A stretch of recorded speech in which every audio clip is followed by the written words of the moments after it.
Out of all of the high-performance cars that I've talked about here on the channel in Beards and Cars, which incidentally you can click on the playlist and check out all of those, Maseratis, Porsches, Astons, etc. Out of all of those though, there's one vehicle which by far and away I get the most questions about and even have random conversations with complete strangers, and I'll tell you about one of those in a second, and that is my Touareg V10. So I thought, you know what, I've done a day one review for that car, I've done a long-term test review, I've even done videos on how quick it is from 0 to 60 and fitting custom car mats to it, and incidentally you can find links to all of those down below if you want to watch them. But for this video, I wanted to actually sum up everything you need to know about potential Touareg V10 ownership, especially from a long-term point of view. And I've narrowed it down to 10 things. The 5 best things and the 5 worst things you could say about Touareg V10 ownership. Now I'm going to talk about the positives first and then get to the negatives. So let's start first of all with my first positive. This one is actually a twofold positive, which is kind of a 2-in-1 in effect, and that is that the car has this interesting position on the market wherein it's both a sleeper, but it's also a great conversation starter, and it all depends on where you are and who's looking at the car. See, the sleeper factor, for those who don't know what a sleeper is essentially a vehicle which is a lot quicker and a lot better than it looks. It's an understated car that's actually really fast or really good. Generally though, it falls under performance. The Touareg V10 is just that. To the uninitiated, to those who don't know what a V10 Touareg is, it just looks like a big blue SUV. Maybe a slightly older one, although it does look pretty good for its age, so it certainly doesn't look old in that sense. Most people tend to think it's a good-looking 4x4, but they don't really know anything about it or why it's special, even though it has V10 TDi written on the back. At the same time though, people who do know what it is love to talk about it, and they always ask me, you know, what is that V10 actually like to drive? What's it like to own one? What's the fuel economy like? Is it quick? What does it feel like by today's standards? And to give you a perfect prime example, only a couple of weeks ago, a complete stranger knocked on my door just because they'd seen the Touareg V10 on the driveway and wanted to ask me what it was like to own one because he was driving to view a Touareg R50 that same day with the intent of potentially buying it. So it's literally a fantastic conversation starter, even with complete strangers, but at the same time, to anyone who's not into cars, and you could say even more so into unicorn cars, as the Touareg is, being rarer and rarer, it's a great sleeper and a conversation starter. The second great point is another combo, and that is two things which are inherently linked. Those are the levels of comfort and the levels of space, and that covers everything from the suspension setup to the interior space to the loading space. Now the suspension on this car is fantastic. It broke day one though, and that ties into some of the issues which you can potentially have, but we'll talk about that in just a second. Now it has an air suspension system. You can adjust it inside the cabin to make it higher or lower, all the way up to cross-track mode, which feels like a monster truck. It's supremely comfortable, and it's self-leveling, at least to the degree that it can be. So when you park it on a driveway, it will, for instance, raise the back end and lower the front to make the car as straight as possible, and the other day I parked it on a high curb and the car was completely flat. It wasn't tipped to the side at all because the left two wheels raised suspension height so that the body remained exactly level. It's a clever system, it works very well for a 2006 car, and it certainly adds to the comfort factor. Of course, being almost 3 tons, you've got to have good suspension. The second thing though is about that space, which of course is inherently tied into that. Now I've talked about the comfort and the space of the Touareg before, but it really is one of the best things about it, because Touaregs have gotten bigger over time. SUVs in general have gotten massive since 2006 with 7-seaters, extended bodies. Just look at the Audi Q7 and beyond. And by today's standards, the Touareg actually isn't all that huge. It's a big car for sure, in fact it's as wide as I am tall, but it's not obscenely large, especially in terms of length, being a 5-seater, and I believe you can get optional boot-fitted seats to make it have more, although to me that doesn't really matter. It's actually very modest in terms of length. It's relatively wide, relatively tall, but not overly long, and that's one of the reasons why it's so good off-road as well. In terms of rear space, It's fantastic. You can fold the back seats completely flat, as you'd hope, and without getting too explicit for YouTube, let's just say that I've found it perfect for anything from nocturnal activities to carrying about 20 pieces of full-size H-shaped scaffolding bar and everything in between. It really does have TARDIS levels of space. The third good point is actually an interesting one, because it ties into both the 5 positives and the 5 negatives, so I'm going to return to this point under that later 5 in the video as well, but that is economy.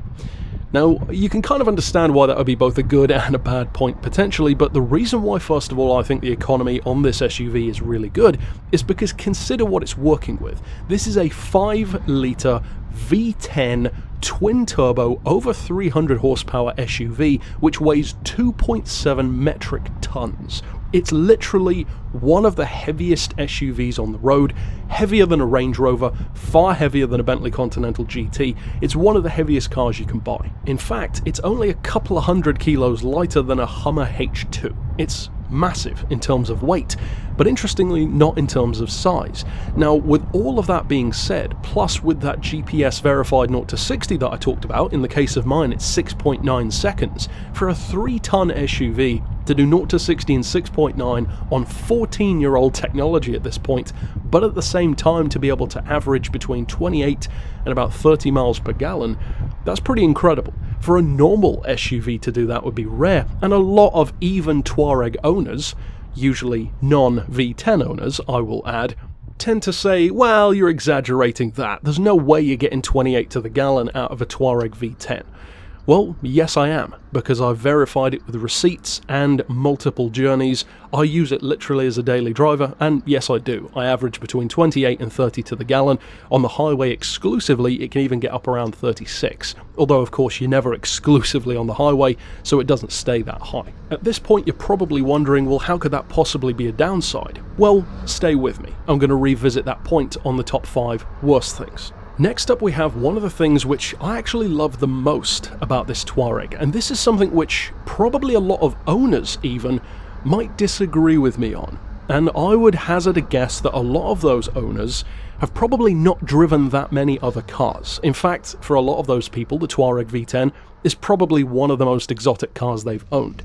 In my position, which is a very fortunate one, not only do I drive that, but I've driven a lot of high-performance cars, many of which are significantly more expensive and significantly faster than the Touareg. Astons, Porsches, Maseratis, even the Maserati that I owned myself. So I have, let's just say, a pretty good frame of reference for what a good performance car is. And that leads me directly into this 4th of 5 great points. It's another dual one, because it's about the steering and the brakes. The steering and the brakes on the Touareg V10 are excellent. Now, admittedly, I completely changed all of the discs and pads on my Touareg at its last service about, I think, 6,000 or 7,000 miles ago, so the brakes are of course going to be in good condition. But again, I've driven brand new cars off the lot from dealerships that have had less responsive brakes than mine. The discs alone on the Touareg are borderline Ferrari F50 sized. They are huge, and you would hope so for a nearly 3-ton SUV. The brakes are powerful, there's a huge amount of feedback, which is fantastic. And for those who don't know what I'm talking about, brake feedback, or brake feel as it's commonly called, is basically how effective the brakes feel to you as the driver through the pedal. So in other words, you could have a car that has fantastic brakes, and this is something which Mercedes has often been criticised for, and I've experienced this in person actually, where they have really powerful brakes, but they don't feel that powerful. So it doesn't feel like the car's slowing down quick enough. In fact, even something as expensive as the SLR McLaren was accused of just that problem. It didn't have enough feel through the brakes. The Touareg does. It has extremely powerful brakes, and they work very, very well. The reason why I'm including the steering, and you'll notice I said steering and not handling very specifically into this point, is because they are inherently tied. You can't have a good performance car through corners without a combination of good steering and brakes. This has both. Now, one of the best things about the Touareg V10, easily one of the best on a daily basis, is something which very few people actually talk about, and that is the steering range. See, because you're sitting so high, the angle of the steering, despite having a perfectly set up steering column where it's not like driving a bus, it's, you know, a proper steering wheel like a sports car would have, it has this incredible turning circle wherein you can literally turn a Touareg in basically 2 lanes of traffic to make a complete U-turn. That makes me remember, for instance, my time in my Quattroporte. Once I had to get around a small painted roundabout on the road in my Quattroporte, and it literally involved a 3-point turn just to get around this tiny roundabout. In the Touareg, that's never a problem. It's such a remarkably capable car in terms of its steering angle that it really can turn through incredibly tight corners. In fact, it shares that in common with a London taxi. They're also very well known for having incredibly good steering angles, which are much tighter than you'd ever think that vehicle could do. And for something like a Touareg, which is tall, wide, and extremely heavy with all-wheel drive and big fat tyres, well, you need it to have as much manoeuvrability as possible for stuff like parking lots, multi-storey car parks, for instance, or even just tight British lanes, and it does. It's fantastic in that regard. And the last of my 5 positives is definitely one which a lot of people will know about, but not that many people will truly understand why this is such a good thing.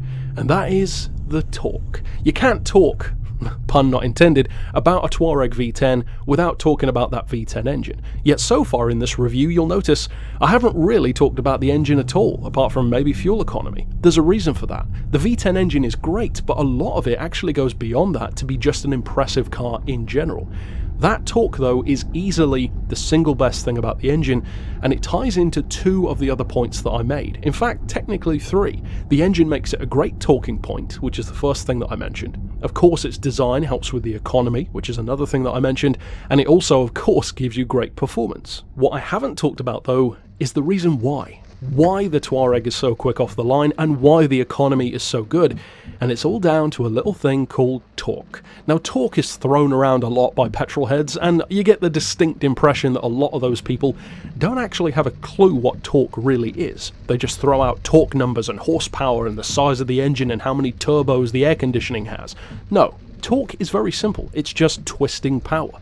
The reason why torque is so good is because horsepower in daily driving is completely irrelevant. Horsepower gives you performance. Torque gives you economy. Torque is how inherently strong the engine's pulling power is, and also, crucially, how lazy the engine can be. That's why something like a big supercharged Jag will have a lot of torque and be effortless to drive. The Touareg is the same. In fact, this Touareg V10, even in its initial form, has more torque than a Dodge Viper. Mine has even more torque because it's got a performance tuning box, I believe close to 600 pound-feet, which is whatever ridiculous number in Newton meters, something like 750 or 800, I believe. That level of torque, of course, gives you great pulling power, but my Touareg has never towed anything in its life. So why do you need all that torque? Well, for 2 reasons. One, as I said, torque allows you to have incredible launch off the line because it just hooks up that torque, that twisting power, straight to the wheels. It means you don't need to rev the engine high, you just get immediate performance.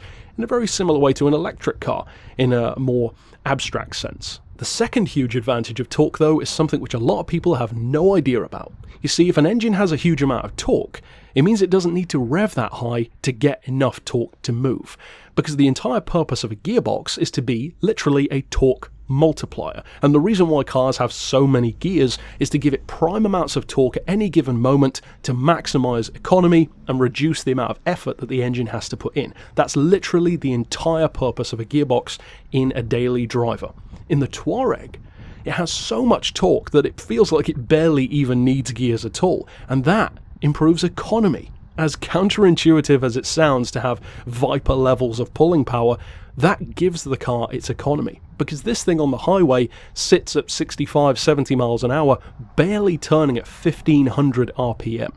That's, close to what most cars would need just to pull away. And the engine running so slowly, well, by definition means that you have less power strokes, less induction strokes, less fuel, put simply, is being squirted into the engine, and because you're using less, it's better for economy. It really is that simple. But that brings me to the end of my 5 positives. What now about the negatives?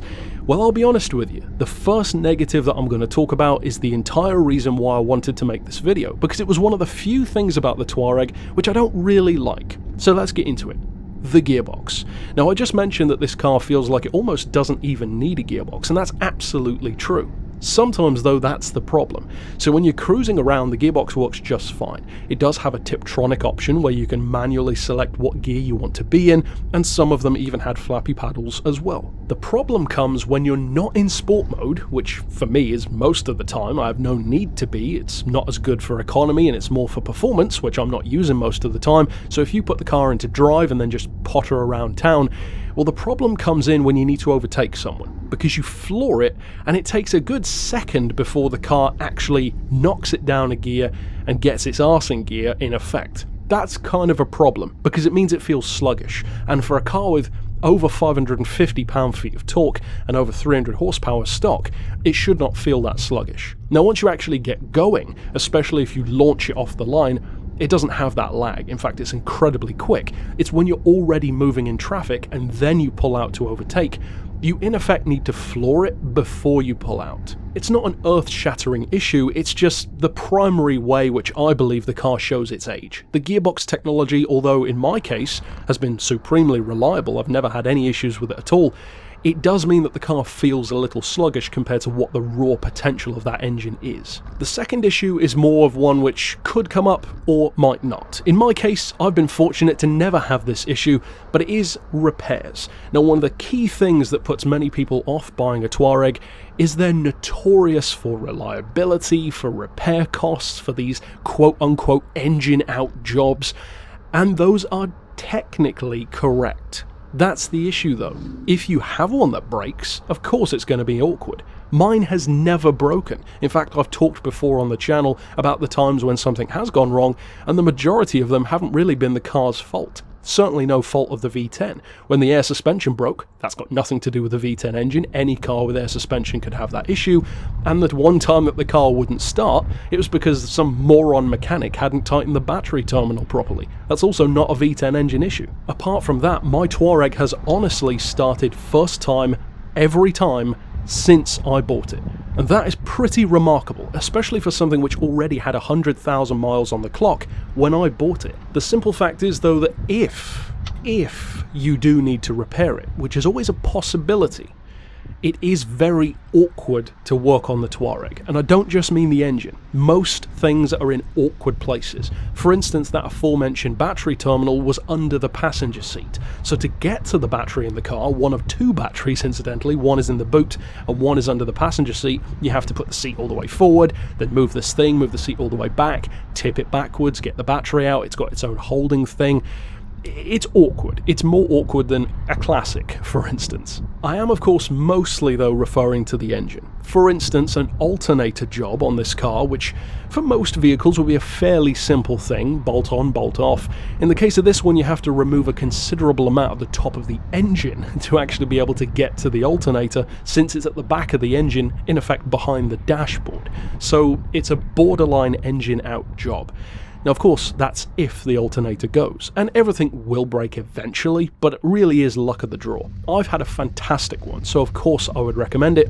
Other people I'm sure have had issues, but I think a lot of those horror stories come from people who have never owned the car. However, the fact does remain that if something goes wrong with the engine, it is probably going to be awkward to work on. Some things you can do yourself. There are even videos on YouTube of how to do that alternator yourself without taking the engine out, so it can be done, but certain things are certainly more awkward than a traditional car would be. But again, that's the price you pay for a high-performance unicorn. The next thing, unfortunately, is something you can't get away from, and it's probably going to be more of an issue in coming years as we move towards those electric car only new sales standards and all that kind of environmental stuff, and that is the tax. Now, the tax will vary a lot depending on the country you're in, but here in the UK, I'm currently paying about £580 a year to road tax this car. That's a hell of a lot of money.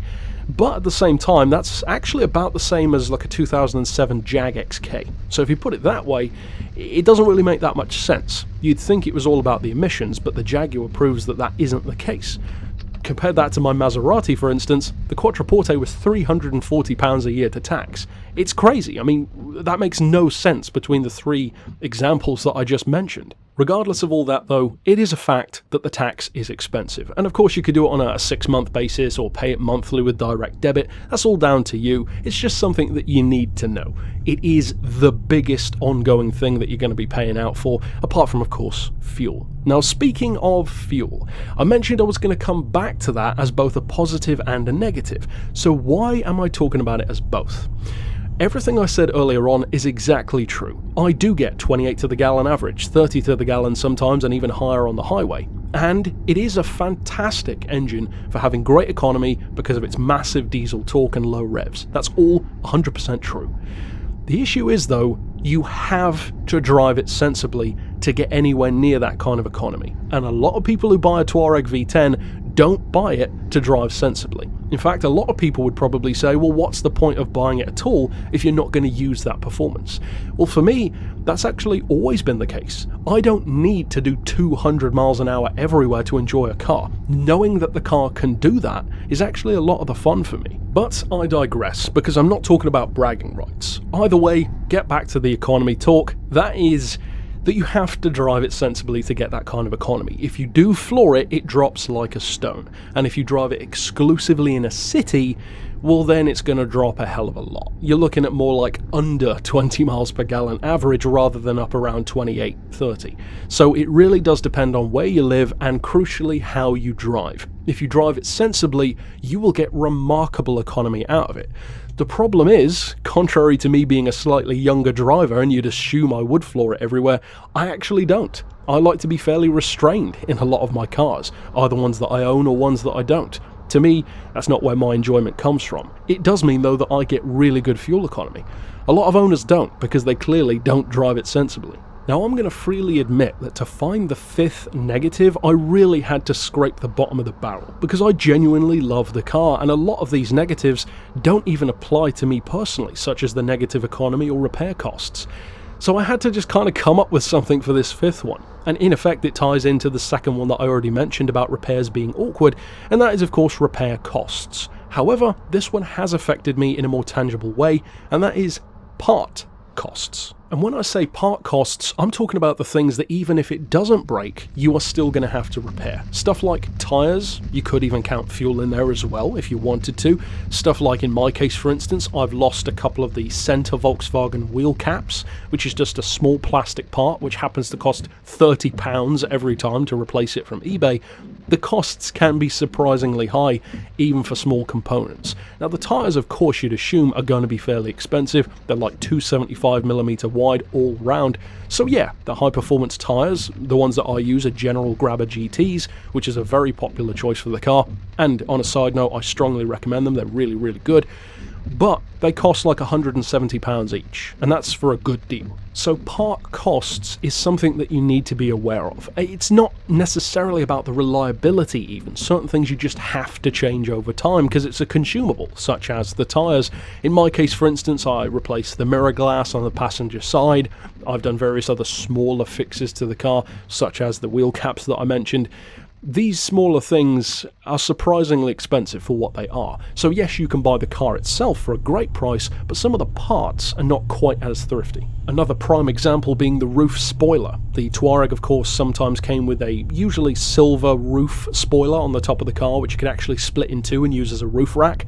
I love the look of that. I've actually been trying to find one for my Touareg, but they're very expensive. They're like sometimes £300 just for that thing, if you can even find one in the first place. So parts, as I said, can be very expensive. Overall though, that's it for my 5 positives and 5 negatives. If you're new to the channel or new to my Touareg V10 content and want to know more, then definitely check out those other videos that I mentioned below, fitting the custom floor mats, the 0 to 60 test, which was a lot of fun, my day 1 review when I first bought the car and the air suspension broke, and of course, not that long ago, my first long-term test for the car as well. And of course, if you want to check out any of my other car reviews, including many of those that I mentioned, including my personal Maserati, then click right here on screen to check out that playlist. Until next time though, I'll see you then, and for now, as always, thanks for watching.